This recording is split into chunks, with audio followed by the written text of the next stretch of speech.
Bom dia, boa tarde, boa noite. Estamos aqui com mais um Papo Inusitado. Vinheta.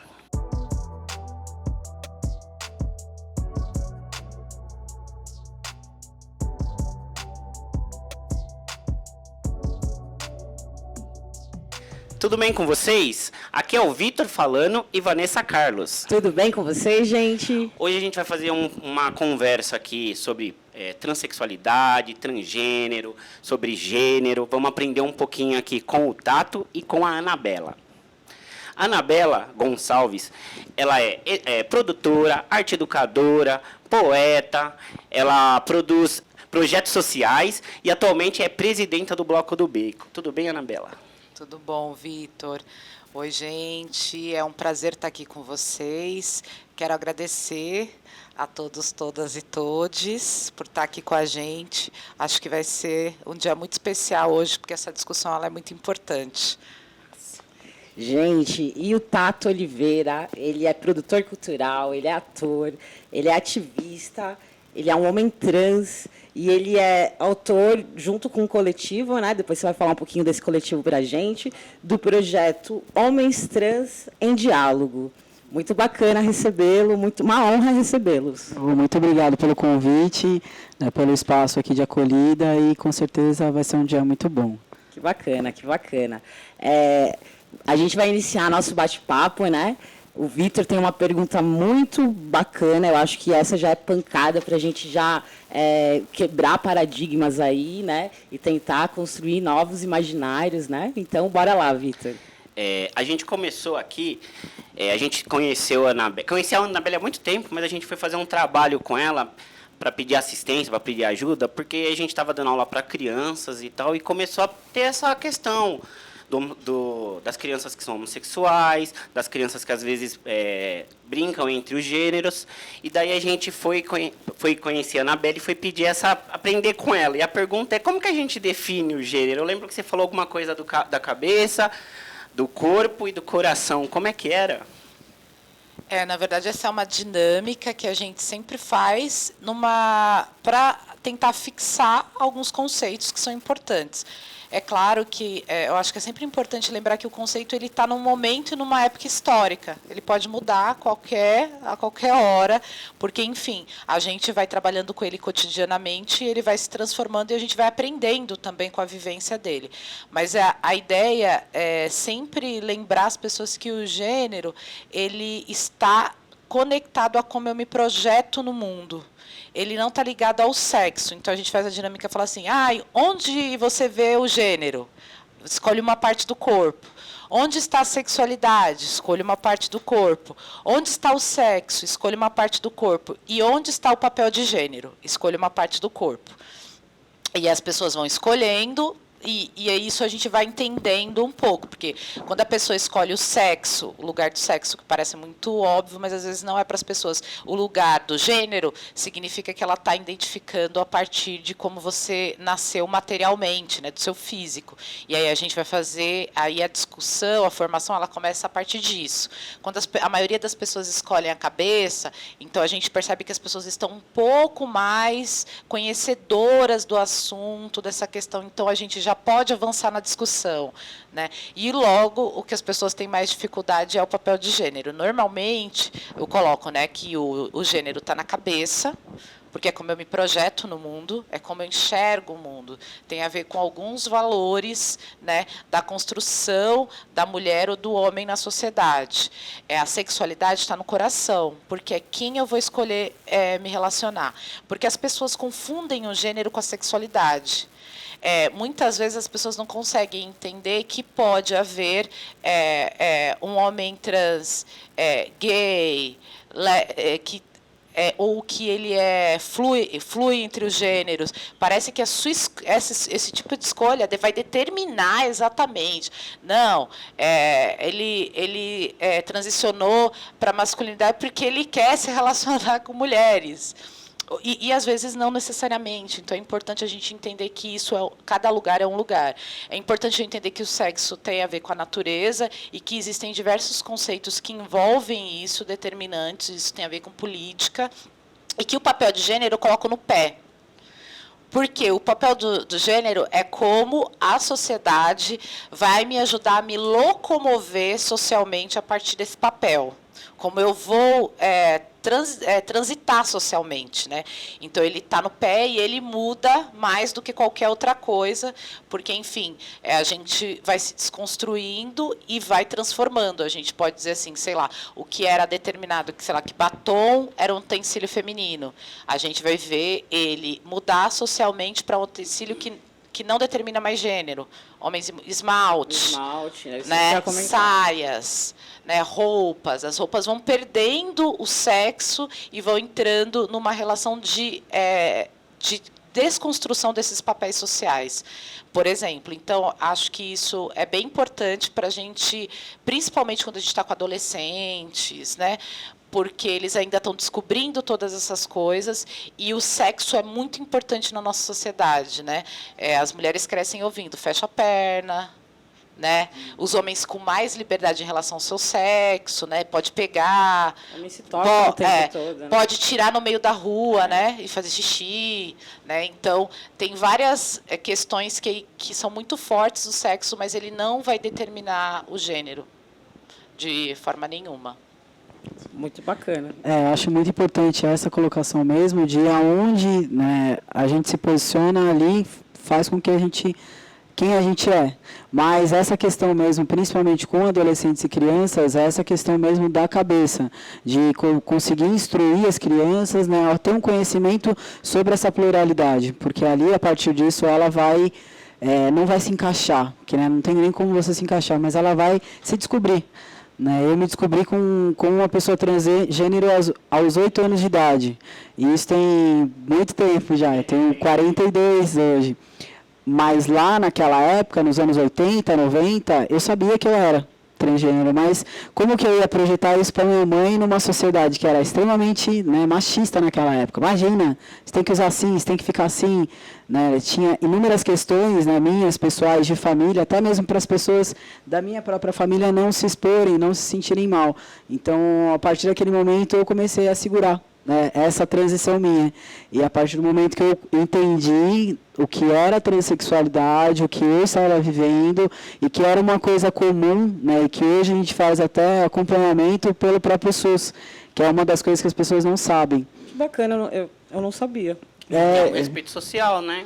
Exato. A política reconhecer isso. E é uma luta muito grande, né, para as pessoas conseguirem fazer com que, né, como ela falou, a política entendesse isso. Né? Hoje, o governo que a gente tem entendeu isso e começou a abraçar essas pessoas. Ainda não é do jeito que a gente precisa. Não é o ideal, né? Não é o mundo ideal. Exato, mas cada dia mais é um bloquinho, né? Uma construção que a gente tem feito desde muito tempo, né? Desde quando iniciou a parada LGBT, desde quando iniciou essa fala sobre a sexualidade, sobre a saúde, né, de pessoas trans. Porque hoje é uma das grandes evasões que tem. Você vê uma mulher trans, né, ou um homem trans, uma mulher lésbica, um gay indo, né, até um serviço de saúde, tendo aquele acolhimento que ele quer. Que legal, eu lembrei, Anabela, como é que você falava. Você ensinou pra gente assim, a gente nasce com o nosso sexo, que é com o nosso órgão genital. Aí, na nossa cabeça, a gente escolhe como a gente quer ser visto pelo mundo. E no nosso coração, a gente escolhe quem a gente vai amar. E daí, dentro dessa fala, me lembrou uma coisa, assim, como que é difícil, talvez, para os homens mais velhos, eu acho, principalmente, ou para as pessoas mais velhas em geral, quando a gente tenta explicar, que foi a sua explicação, assim, um homem trans, ou seja, era uma mulher que virou um homem e, de repente, ainda quer se relacionar com mulher, ou com um homem.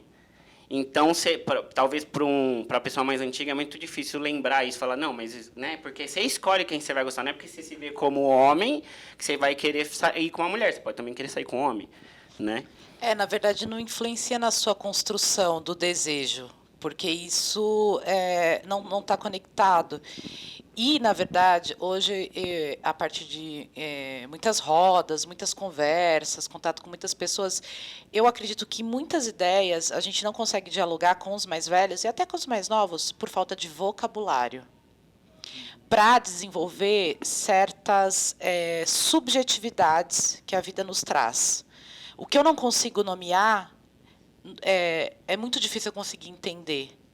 Então, assim, nosso vocabulário, muitas vezes até pela educação fragilizada que a gente tem, pela pouca experiência que a gente tem no processo escolar, pouco contato com diversas culturas, com formas de fazer, a gente vai criando um vocabulário muito restrito. E isso não impacta só na discussão de gênero, isso vai impactar em tudo na nossa vida. Chega uma hora que você está numa discussão, você não consegue mais subjetivar, construir aquele pensamento. E aí, muitas vezes, isso vira uma ação de violência. Sim. Porque você simplesmente trava, você não consegue mais acompanhar por conta de vocabulário. Eu falo assim, mas a linguagem vai influenciar no pensamento? Sim. Sim, vai influenciar, porque existe o inomeável, aquilo que está dentro de você que você não consegue nomear.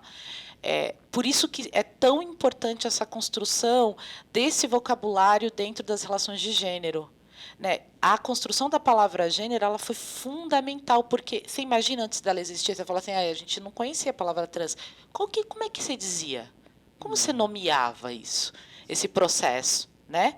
Então, você não tinha como nomear esse processo na vida das pessoas. Você não tinha como dizer que existe um lugar dentro de mim que não tem nada a ver com o meu sexo, que é outro lugar, é uma relação subjetiva e que vai acarretar uma ação objetiva minha no mundo, como eu vou me comportar, como eu vou lidar com as coisas, como eu quero que as pessoas me enxerguem. Mas como é que você nomeava isso? Então, tem várias coisas que a gente não consegue discutir com as pessoas mais velhas por falta desse lugar do vocabulário mesmo. Então, a construção, a formação, esse tipo de ação que vocês estão fazendo são fundamentais. Sim. Porque aí a gente vai trabalhando, trazendo um novo vocabulário, trazendo novas formas de dizer e dando a possibilidade de dizer, eu não entendo. Tudo bem, nem tudo é sobre entender. Tem coisas que são sobre sentir. Você consegue sentir esse processo do outro? Você consegue, né, isso te impacta, isso te atravessa? Pronto, acabou. Não necessariamente aquilo que eu estava falando antes com vocês, que a gente tem uma escola que é muito pergunta e resposta. Agora é a prova. Por que não sei o quê? Quem descobriu o Brasil?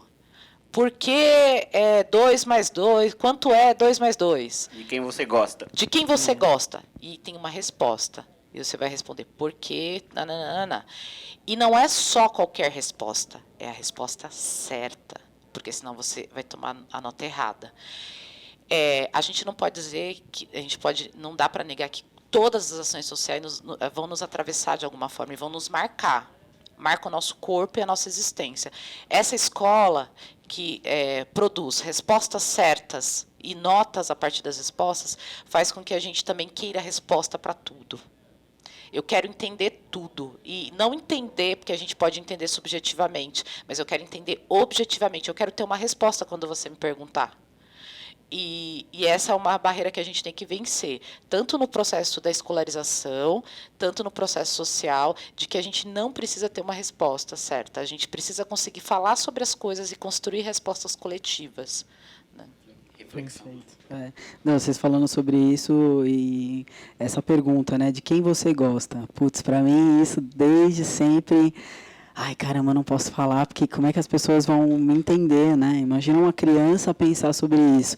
Isso eu digo há anos atrás, né? Hoje em dia, eu gosto de fulano, e sai de mão dada, sabe? O quanto essa evolução é boa para a gente, né? O quanto é bom a gente ter conhecimento, a gente ter materiais, conteúdos que, né, para quem quer conhecer, para quem quer entender, né, respeitar, principalmente, existe, né? A gente está em 2022. Né, e vocês falando sobre isso, me lembra também uma situação que aconteceu, acho que tem umas 2 semanas com a Aline, dentro do Big Brother. E aí houve um podcast que as pessoas, cara, simplesmente chamaram ela de, sabe, de troço. Tipo, cara, não precisa disso, né? É tão vergonhoso, né, da parte das pessoas que falam isso e que falam, né, constantemente sobre isso, né? Mostra que está dentro dela, né? Exato, então...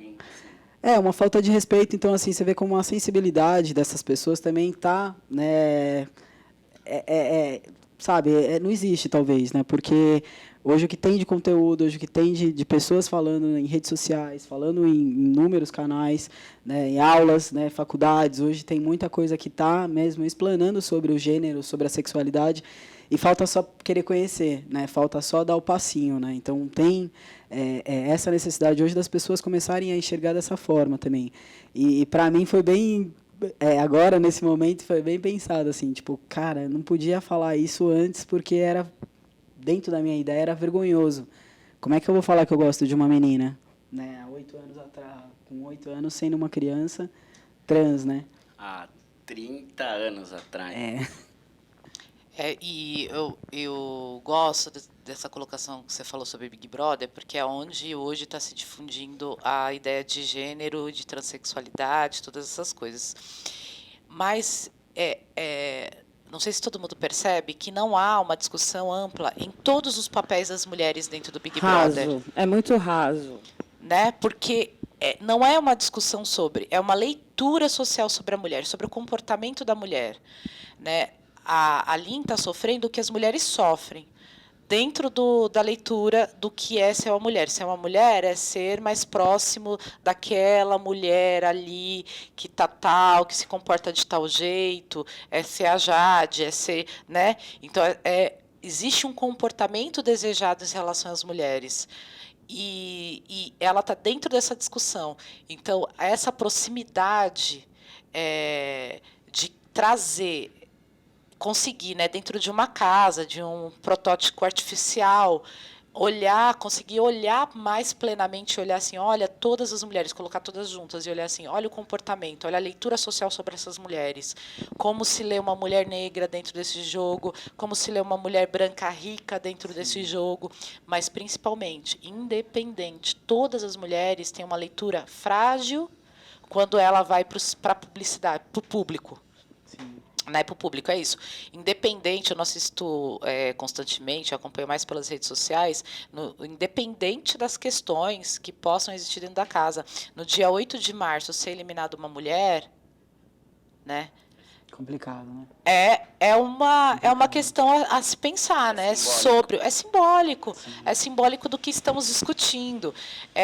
Mas como a sociedade vai fazer uma escolha? Pensar, dia 8 de março, vamos deixar as mulheres... Sim, podia haver. Por que não? Sim. Isso é um reflexo um pouco do que, como ainda está essa discussão de gênero. E também a forma com que isso é difundido sobre o erro social, sobre o acerto social, sobre o comportamento desejado e não desejado. Né? Sim. As mulheres são... eu não acompanho nada de Big Brother, mas as mulheres são muito atacadas. Você vê que são as maiores votações negativas, sempre são para as mulheres, né? De sair, de brigar, os maiores xingos. A gente lembra disso do presidente para da presidenta, como que era indiferente da gente gostar de um ou de outro, quando era mulher era muito mais atacada. E eu acho que isso tem importância da gente pensar na desconstrução do sexo. Por isso que a desconstrução do sexo é tão importante, né? Muitas vezes as pessoas não entendem por que fazer um museu de modelos de vaginas. Para as mulheres entenderem que não existe uma vagina certa, um modelo, né, da vagina, porque também o Brasil é recorde em cirurgias sexuais, né, em reconstruir esse órgão como foi construído na pornografia, né? E esse é um lugar que a gente sempre vai visitar, né? Porque é um lugar muito frágil, porque foram anos construindo isso, mas a gente tem que sempre lembrar que é um fator histórico. Houve tempo na história onde o rosa era a cor dos homens e o azul era a cor das mulheres, porque tinha um simbolismo diferente. Demorou para isso mudar. E hoje existe uma construção histórica como se isso sempre tivesse existido. Parece que nunca isso foi diferente. Então, são lugares que a gente precisa entender. Isso é uma questão histórica, né? O seu projeto, diversos outros projetos existirem, vai mudando esse lugar e vai mudando esse perfil, porque o problema, né, e é sempre difícil discutir isso eu acho que mais com os homens do que com as mulheres, porque as mulheres têm vergonha da pornografia, né, têm vergonha desse lugar pornô, e que é também difícil, porque também somos um país onde muitas mulheres ainda não experimentaram o prazer do orgasmo, né? Por conta também de não conseguir olhar para o seu próprio corpo, tocar seu corpo, se autogerir, se descobrir. A ideia de que a minha sexualidade depende do outro, não de mim. Que primeiro eu tenho que saber o que pedir para o outro me contemplar, né? Essa ideia de que o outro já sabe e eu estou aqui, né? E aí eu vou sentir. Então, essas são construções que vão permear, acho que, todas as relações de gênero, todas, mas é claro, a gente, né, esse recorte na transexualidade e na homossexualidade é porque mata, mas mata a mulher também. Mata a mulher também, porque o femicídio também é isso. Eu olho para a mulher, eu amo, mas eu não consigo entender esse amor, que ele não é um objeto. E aí é isso, a relação de objeto. Quando eu consigo olhar para uma mulher trans no vídeo, dentro, né, da pornografia, e eu não consigo estar com ela, isso me provoca, é porque é um objeto. Eu estou objetificando, é uma coisa. Eu uso para o meu prazer, mas isso não tem nada a ver com as minhas relações de sentimento, não tem nada a ver com as minhas outras relações. E é esse lugar que precisa ser quebrado, porque isso está matando todo mundo, né? Só um comentário, né? Porque o que eu percebo é que os meios de comunicação eles reforçam isso, né? A gente está no século XXI, né? A gente tem internet, tem redes sociais e tem outras ferramentas aí. E numa rede social não se pode aparecer um mamilo feminino, sabe? E a gente está num país do carnaval.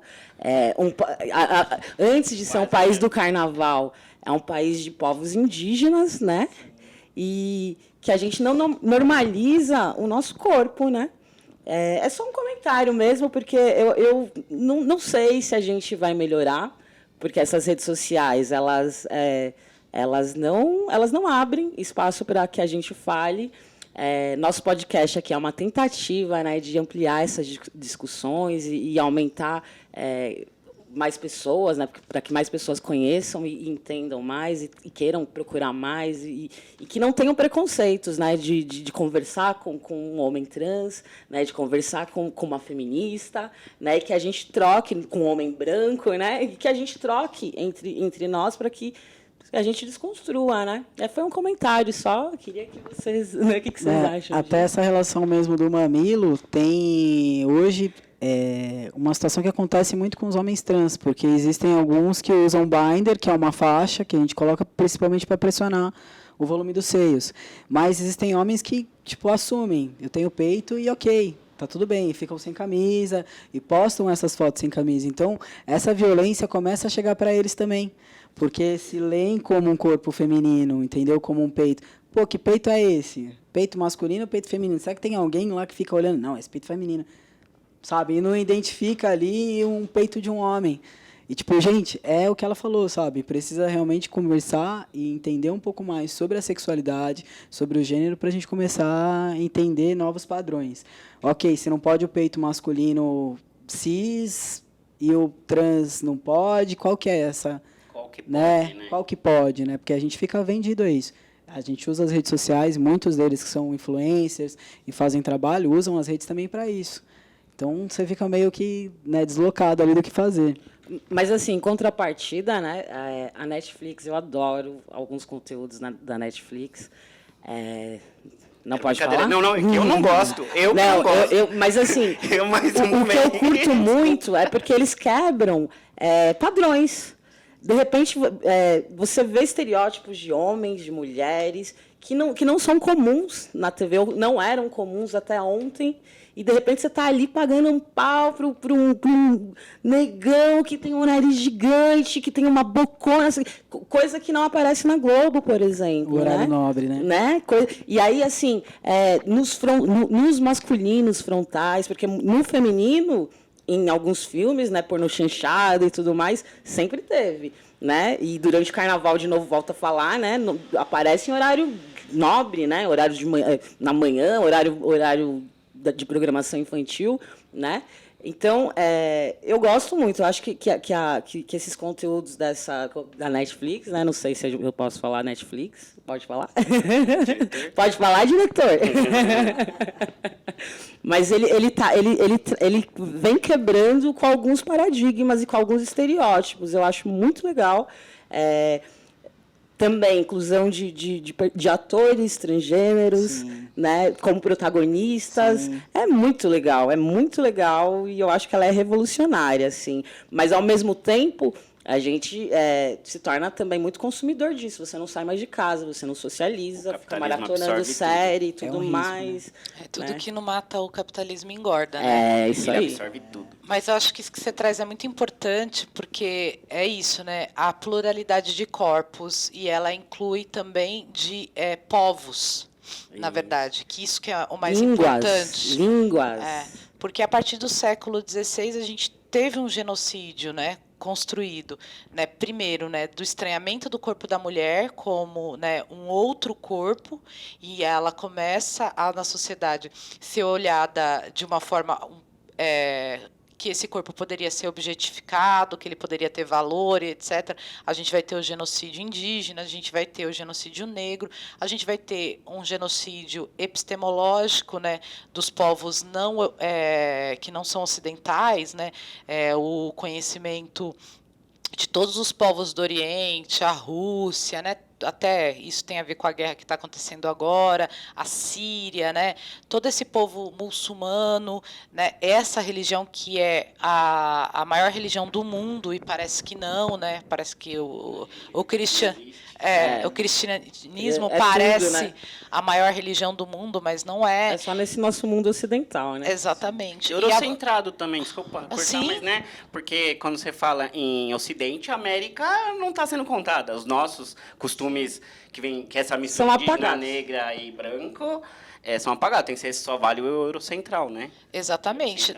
Esses dias me fizeram uma pergunta. Eu estava num outro podcast de uma molecada lá do Jardim São Luís, e aí um cara perguntou onde o Brasil é atrasado no capitalismo, por quê? Alguma pergunta nessa chave. Eu falei assim, não, a gente tem que esquecer isso. Não existe atraso no relógio do capitalismo. Todo mundo está na hora certa do capitalismo, porque é a hora que o capitalismo precisa de utilidade para enriquecimento. A Europa precisa de mão de obra barata para a produção da sua manufatura. Nós somos um país muito manufatureiro, ainda a base oligárquica, né? A gente tem as famílias reais brasileiras, que não são consanguíneas, como na construção histórica antiga, mas que os bens materiais, meios de comunicação, passam de pai para filho. O que chama isso? O que chama isso, né? Os grandes territórios, as grandes casas, as grandes mansões passam. O que é isso? Colônia. Né? Então, a gente renomeia, mas a estrutura ela continua igual. E isso é importante para o capital nesse momento. Né? Tá aí para dizer a privatização da Petrobras. Por que ela é importante? Ela é importante para a gente comprar petróleo em dólar, em vez de comprar em real. Patentes que enriquecem pessoas há muitos anos que já deviam ter acabado, como a do próprio petróleo, porque existe energia limpa, né? E outros tipos de energia que não chegam até a gente porque é importante esgotar ao máximo. Então, vários tipos de colonização e de exploração. Porque passamos pela escravidão, a gente entende a escravidão direta, né, que é a do trabalho, mas existem outros tipos de coisas que somos escravos. A gente é escravo do gás. A gente é escravo da energia elétrica, a gente é escravo da água encanada, existem vários outros modos do mercado, né? Porque como que você acessa o alimento, né? Hoje a gente ainda fala de alimento natural, tal, mas quanto mais caro fica as coisas, mais difícil acessar esse alimento. E aí eu não consigo ter um terreno para eu plantar, por mais que eu tenha essa sabedoria, né? Então a gente fica num processo de escravidão muito maior. Isso não tem relação com a discussão do gênero? Tem sim. Tem total, porque quem vai ser mais atingido pelas relações capitalistas, quem vai sofrer mais com esse tipo de construção social, são o que eles chamam de minoria, que cada vez é um grupo maior, né? Eu falo assim, gente, eu não entendo esse conceito de minoria. Minoria na discussão política, porque a gente não tem bancada suficiente, né? Mas que somos maioria no que diz respeito ao mundo. E isso vai impactar muito mais na gente olhar de forma interseccional na mulher negra, pobre, né? Trans. Se ela tiver ainda algum problema de mobilidade física, né, mais ainda nela, e assim por diante. Então, a gente tem uma cadeia de pessoas invisibilizadas a partir dessa construção desse padrão de vida, que é importante sempre a gente olhar com cuidado, porque e não existe atraso no relógio do capitalismo. A gente está vivendo um jeito de exploração moderna. Sim. Gente, eu só queria fazer um comentário muito rapidinho. Assim, eu trabalho numa empresa LGBTQIA+, é uma empresa de publicidade, de marketing, e no atendimento, na linha de frente, tem pessoas trans, tem pessoas negras e tem pessoas gays, lésbicas, que estão ali atendendo na linha de frente, sabe? E isso me deixa muito orgulhosa, porque são pessoas que estão falando com multinacionais, com gerentes de multinacionais, que às vezes tem uma visão, né? A gente às vezes tem uma visão também de que as pessoas vão tratar mal, e a gente está abrindo caminhos. E as pessoas, os meus companheiros lá de trabalho, eles têm a liberdade de se vestirem da forma que eles se sentem bem, né? Cabelo cortado, moderno. Então, assim, é muito legal, e eu vejo muito potencial. E essas multinacionais que a gente trabalha, que a gente conversa, eu vejo que eles querem também esses profissionais, sabe? Então, assim, eu acho que é uma forma mesmo da gente lutar, né? De incluir as pessoas, independente do gênero, independente das escolhas pessoais, porque, para mim, né, não sei se é pessoal. É pessoal? É uma escolha pessoal? Olha, eu vou te dizer que, assim, a partir do momento que eu comecei a me entender como uma pessoa trans, aos 36 anos, eu tinha uma profissão e fui, né, eliminado ali da minha profissão por causa disso. Por ser uma pessoa trans. Muitas vezes porque as pessoas ali dentro não tinham muita informação sobre isso e não tiveram interesse em buscar. Porque hoje, a área que eu trabalhava, que é a segurança do trabalho, é uma linha de frente para outras pessoas. Tem que, sim, existir, né, uma assiduidade, tem algumas questões, até mesmo com tatuagem, mas hoje em dia é muito mais aberto, sabe? E não difere o conhecimento que eu tinha antes da minha transição para agora. Eu tenho mesmo, né? E posso agregar cada vez mais, posso estudar cada vez mais. Essa é a grande questão que as pessoas enxergam. Eu não vou dar uma vaga porque é gay. Eu não vou colocar aqui porque é trans. Não é isso, é enxergar o currículo, ver o conhecimento que a pessoa tem e o quanto ela pode agregar ali dentro da empresa. Essa que é a necessidade. Parabéns pela empresa por esse tipo de atitude. Com certeza a galera deve trabalhar muito feliz, muito animada. Muito feliz. Mas muito legal saber que a gente está caminhando, né, para uma. Eu acho que ainda tem muito o que se caminhar. Sim, né? Eu acho que a gente tem que ter um olhar muito cuidadoso, assim, porque tem essa coisa do capitalismo, como a Anabela acabou de colocar, que vai absorvendo, ou seja, as empresas ficam interessadas porque depois elas querem falar que tem a OS, como que é? A sigla? Ah, sim. Não, a gente estava falando sobre essa relação da inclusão, né, que tem a ver com as ODS da ONU, né? E que a gente já ouviu sobre saúde, né, o direito à saúde, são os objetivos, né, de sustentabilidade que hoje todas as empresas têm que cumprir, o próprio governo tem que cumprir, as ONGs têm, né, porque é como um selo de que você é legal na sociedade, né, e que isso foi uma luta, e ter hoje lá, né, pela diversidade, pela igualdade de gênero como uma ODS, é uma conquista dos movimentos, inclusive, né, da parada, né, e de vários outros movimentos de luta. E ter isso implica em política pública. Né, como você falou, as empresas vão se interessar. Mas por que as empresas se interessam? Porque tem abatimento do imposto, e isso é uma política pública. Né? Você investir em pessoas, né, negras, você investir em pessoas trans, GLBTQIA+, tudo isso impacta. É feito porque existe um impacto financeiro. Assim como empresas que ajudam as organizações sociais, elas estão ajudando porque isso também abate do imposto, né?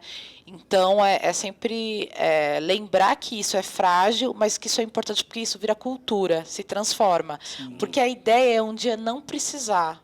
É um dia a pessoa estar lá, né, como você falou, só pelo currículo. E trabalhar. Né? Só pelo currículo. Sim. Não precisar ser uma vaga para isso ou uma vaga para aquilo.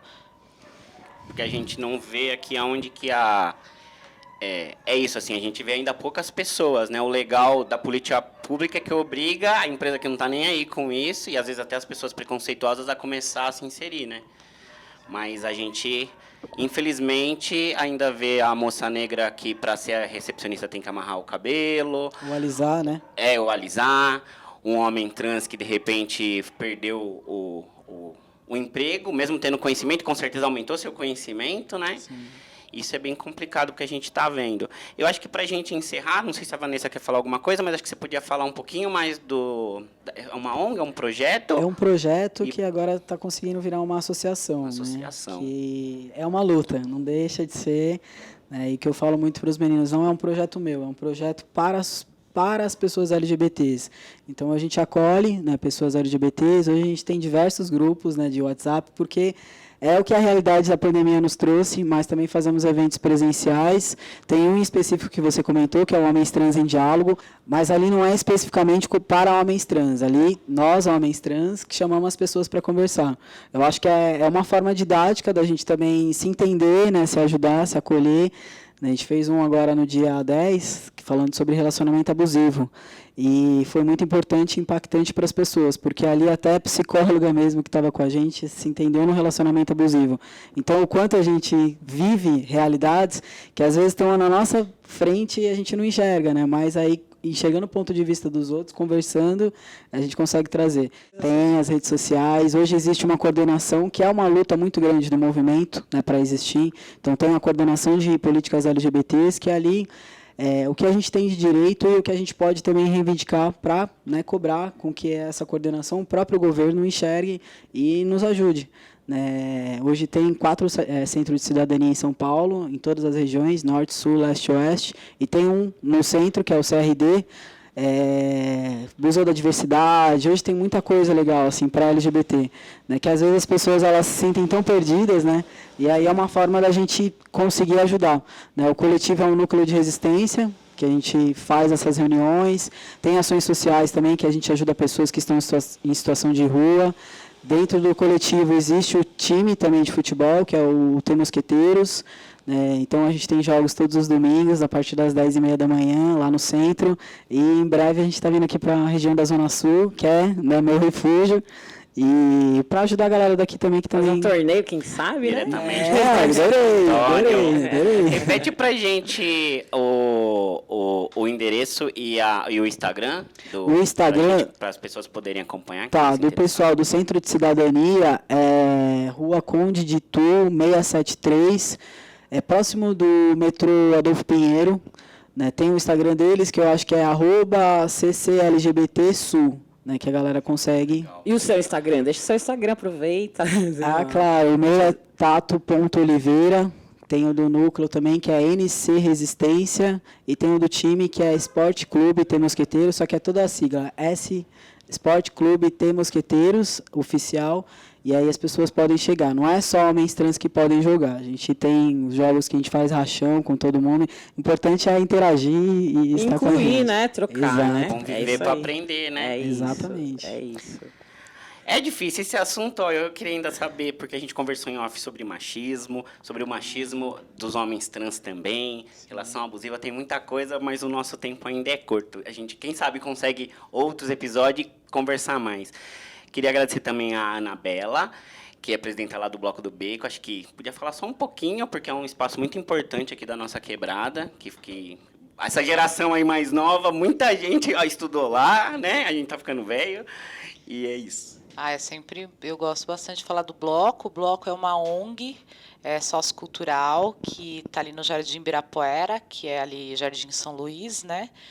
E nasceu em 2002, de um desfile de carnaval de rua, e a partir desse desfile, o Luiz Cláudio e a Carla Arailda fundou a organização social Bloco do Beco, na perspectiva da formação cultural, né, porque a partir do desfile, a gente percebe que o desfile de carnaval de rua na quebrada, muitas vezes é o primeiro contato cultural que as pessoas têm, né, com a arte cênica, com a música, com o direito à rua, com o direito à diversidade, né? Então, a gente viu que era uma coisa bem rica, e eles fundaram, esse ano o Bloco faz 20 anos, de existência, e a gente agora conseguiu ampliar um pouco as nossas ações.